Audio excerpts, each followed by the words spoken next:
Cuidado de los falsos profetas que vienen a vosotros vestidos con piel de ovejas, mas por dentro son lobos rapaces. Por sus frutos los conoceréis. Por ventura se toman uvas de los espinos o higos de los zarzales. Así, todo árbol bueno da frutos buenos, y todo árbol malo produce frutos malos. No puede el árbol bueno dar malos frutos, ni el árbol malo dar buenos frutos. Todo árbol que no da buen fruto será cortado y echado al fuego. Así pues, por sus frutos lo conoceréis. No todo aquel que me dice, Señor, Señor, entrará por eso en el reino de los cielos, sino el que hiciere la voluntad de mi Padre celestial. Ese es el que entrará en el reino de los cielos. Pues entonces,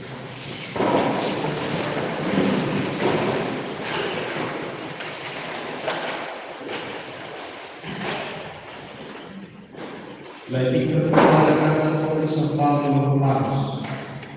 Hermanos, hablaré a lo humano en atención a la flaqueza de vuestra carne, así como habéis empleado los miembros de vuestro cuerpo para servir a la impureza y a la iniquidad, así ahora emplead a vuestros miembros para que sirvan a la justicia para la santificación, porque cuando erais esclavos del pecado, sacudisteis el yugo de la justicia. ¿Y qué fruto sacasteis entonces de aquellos desórdenes de que ahora os avergonzáis? En verdad que la muerte es el fin a que conduce.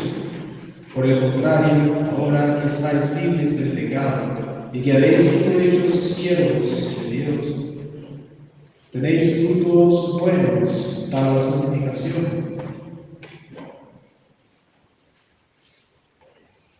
que tiene como fin la vida eterna, porque la paga o galardón del pecado es la muerte, y la paga o galardón de la virtud es la vida eterna. En nombre del Padre, del Hijo y del Espíritu Santo. Dios te salve María, llena eres de gracia, el Señor es contigo. Bendita tú eres entre todas las mujeres, y bendito es el fruto de tu vientre, Jesús.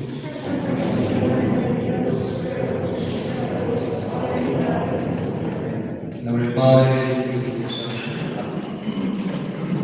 El domingo de hoy se nos presenta uno de los principios más sencillos de nuestra santa religión, pero que debe constituir el núcleo, el centro de todas las acciones de un buen cristiano. Practicar la virtud y evitar el pecado, hacer el bien y evitar el mal. Esa ley que nosotros la tenemos impresa en nuestras almas por la creación. Todos los hombres tienen esa ley natural en su alma, hacer el bien y evitar el mal. Pero nosotros no somos hombres naturales, no somos hombres carnales, sino que por la virtud de nuestro Señor Jesucristo, por la gracia del santo bautismo, por la gracia de los sacramentos, por la vida de oración, práctica de las virtudes, recepción de los sacramentos, tenemos vida sobrenatural. Entonces, ese hacer el bien no es hacer el bien puramente natural, sino que el bien sobrenatural. No es evitar el puro desorden natural, sino que evitar todo desorden sobrenatural y natural. Llevar la vida de buen cristiano es la doctrina más sencilla y el núcleo de todas nuestras acciones, e infelizmente lo que menos atendemos. Nuestro Señor, como siempre, en un ejemplo muy fácil de entender, nos dice qué es el bien y qué es el mal sobrenatural. ¿Quién hace el bien y quién hace el mal? Son los árboles, que se distinguen por los frutos. El que no entiende de botánica no va a saber cuál es el árbol bueno o cuál es el árbol malo, pero cualquiera, botánico o no, va a saber cuál es el mal fruto y cuál es el buen fruto. El mal fruto hincha la mano, tiene gusto amargo, nos hace mal, puede ser venenoso, no hay que tener mucha ciencia para darse cuenta de eso. Y el fruto bueno tiene buen olor. El fruto bueno tiene buen gusto, nos hace bien. Cualquiera puede darse cuenta. Y ese cualquiera que decimos, somos cada uno de nosotros. Nosotros no podemos admitir de que no conocemos el pecado, no conocemos el mal y no sabemos practicar la virtud. Porque precisamente si nosotros vivimos realmente esa doctrina tan sencilla de ser buenos cristianos, no podemos simplemente decir que el pecado nos sale naturalmente, ¿no? De manera alguna. Nosotros somos naturaleza caída, es verdad. Nosotros tendemos siempre al pecado, pero más fuerte que el pecado es la gracia de nuestro Señor. ¿Pecamos? Sí. ¿Caemos? Por supuesto. Pero no necesariamente. El hombre nunca va a pecar necesariamente. Siempre lo va a elegir. Y eso es lo que lo hará algo bueno o algo malo. Pero dentro de la vida cristiana, nosotros tenemos un gran auxilio, que es Padre en el cielo. Dios, que es definido por San Juan como el amor. Dios es caridad, dice San Juan en su primera epístola. Pero el fruto predilecto de la caridad es el perdón. Nosotros, si vivimos una vida cristiana seria, por supuesto que no vamos a poder evitar todos los pecados, porque eso fue una gracia particularísima de la Santísima Virgen María. Y algunos santos, como San Luis Gonzaga, que acá tenemos su madre, tuvo el gran privilegio de jamás haber cometido en su vida un pecado mortal. Pero evitar todos los pecados es imposible para nosotros. Lo que sí es posible es acercarse al trono de nuestro Señor para pedir perdón. Si nosotros decimos que Dios es caridad y lo decimos con toda la verdad del mundo, porque son palabras reveladas, podemos definirlo a Dios. Dios es perdón.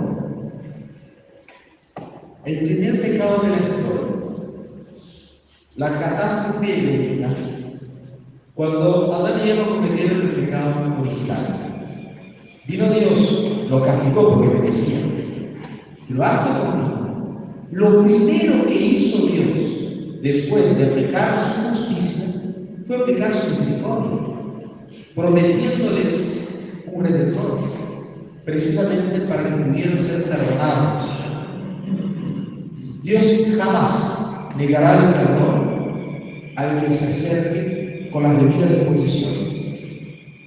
Miren bien, en la vida de nuestro Señor, en el final de la vida mortal de nuestro Señor, tenemos dos grandes pecados, dos grandes ingratitudes, la de San Pedro y la de Judas. Uno, Judas lo entrega por dinero, lo entrega porque no entendió su doctrina, lo entrega por avaricia, se arrepiente de una manera natural, ya le carcome el alma, los gusanos de la conciencia, pero de una manera natural. Va y se ahorca. Y el mismo Jesucristo dijo, más le convendría no haber nacido. Al mismo tiempo, tenemos el gran tropiezo de San Pedro, antes por supuesto de su confirmación en gracia. Lo negó a nuestro Señor, él que había prometido dar la vida por él, lo negó 3 veces. Él que había dicho que lo seguiría a donde fuera, pero él se encontró con la mirada compasiva de nuestro Señor. Inmediatamente después de las negaciones, San Pedro vio la misericordia, vio el infinito amor de Dios, tanto amó Dios al mundo, hasta entregar a su Hijo unigénito. Eso fue lo que vio San Pedro después de las negaciones. Se encontró con el amor, se encontró con la misericordia, se encontró con el perdón, y fue una caída grandísima. Quizás lo peor que hizo San Pedro durante toda su vida. Pero eso le valió. Eso, de ahí nació un gran arrepentimiento, no como de Judas, un arrepentimiento natural, sino un arrepentimiento sobrenatural. Y dicen las historias de San Pedro que tenía como surcos en el rostro de tanto haber llorado ese pecado.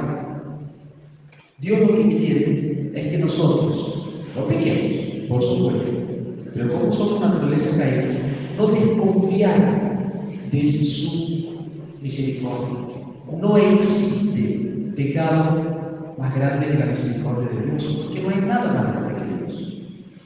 Jamás, de los jamases, va a haber un pecado que Dios no lo puede perdonar por el pecado. Estamos pecados contra el Espíritu Santo, que nuestro Señor dice que no son perdonados. Pero ¿qué quiere decir? Que el hombre ya no quiere ser perdonado. Cuando el hombre peca contra la luz, cuando el hombre ya se enfrenta con Dios, Dios no lo puede perdonar porque no pide perdón al hombre. Dios no puede perdonar a alguien que no esté arrepentido, pero al que se arrepiente, Dios lo recibe exactamente como está figurado en la parábola del hijo pródigo. Ya se olvida de todas sus faltas. Ese es el hijo predilecto de la caridad, el perdón. Nosotros sabemos que todos los milagros que hizo nuestro Señor Jesucristo durante su vida fue para probar su propia divinidad. Nuestro Señor hizo sus milagros en nombre propio. Yo te digo, levántate. Yo te digo, sal de la cama. Yo te digo, yo lo hago. Lo hacía en nombre propio para probar su divinidad. Todos los otros profetas, los santos, lo hicieron también, pero en nombre de Dios. En nombre de Dios, en nombre de Dios. Es así que todos los milagros que ocurren son para probar la divinidad de la acción que se está llevando a cabo, o para probar que el que hace milagro es el mismo Dios, o para probar que el que hace milagro es el enviado de Dios. Nuestro Señor hizo muchísimos milagros durante su vida mortal, durante su tiempo de predicación. Y hay dos tipos de milagros. Están los milagros espirituales, que solamente pueden ser percibidos por almas buenas, gente de buen corazón. Por ejemplo, la conversión de Santa María Magdalena fue un gran milagro. Un milagro de orden moral, un milagro espiritual, porque de gran pecadora pasó a ser una gran santa y de un santo. Pero no todos percibimos. Lo que todos pueden percibir son los milagros de orden físico. Cuando nuestro Señor resucita a alguien que estaba muerto ya de varios días y ya les largaba a dolor y de golpe sale de la tumba. Es un milagro que prueba la divinidad de nuestro Señor. Ahora les pregunto, ¿cuál fue el último milagro físico que hizo nuestro Señor en su vida mortal? Devolverle la oreja al soldado que lo iba a llevar preso. El último milagro físico que hizo nuestro Señor, precisamente perdonando, diciendo a San Pedro que no por las espadas se perdonan las armas, sino que por el corazón. El último milagro para probar su divinidad, ser compasivos. Y nosotros vamos a desconfiar de un juez así. Vamos a desconfiar de un Padre que da la vida por nosotros. No puede ser. Es demasiado evidente para hacerlo. Pero para que nosotros tuviéramos más confianza todavía, para que en nada faltara ese amparo de la tranquilidad sobrenatural, Él nos dejó su mismísima Madre como Madre nuestra. La Virgen María, al ser Madre de nuestro Señor Jesucristo, es Madre de todos los miembros del cuerpo místico de Cristo. Y hoy tenemos un día importante de la Virgen, que es una devoción de las más comunes de la actualidad, que es la Virgen del Carmen. una de las versiones más comunes, por el escapulario. Recuerden que el uso del escapulario en el carne es una protección muy particular para no probar del fuego del infierno. La Virgen prometió, y se lo prometió ella, lo va a cumplir, de que el que lo lleve al escapulario todos los días de su vida tendrá gracias eternísimas. Y el que muere con él, no probará del fuego del infierno. Por supuesto que no es un amulito para seguir pecando. Se sabe la historia de un soldado que tenía como ese escrúpulo de llevar el escapulario como si fuera un amuleto mágico, y él seguía pecando y decía, bueno, yo tengo el escapulario, total, después, cuando me muera, no me voy al infierno. Lo encontraron muerto en el campo de batalla con el escapulario tirado a 5 metros de distancia. No es un amparo para ser malos el escapulario, es una ayuda para ser buenos. Entonces, vamos a pedir a la Santísima Virgen María, con el título de la Virgen del Carmen, que es su día hoy, esa gracia particularísima de perdonar, porque nosotros lo repetimos todos los días del Padre Nuestro, perdonar nuestras deudas, así como nosotros perdonamos a nuestros deudores. Fíjense lo tremendo de la frase. Voy a ser perdonado de la misma manera porque perdono. Si perdono de manera mediocre, así seré juzgado. Y cuando yo perdono bien, no es perdonar para humillar al otro, para decir, vio que estaba mal, vio que yo tenía razón, aplastarlo con un cepo. No. El perdón tiene que ser, cuando nosotros perdonamos, el perdón tiene que ser como el padre del hijo pródigo, con un abrazo espiritual, nada de sensibilidad baratas, con caridad sobrenatural.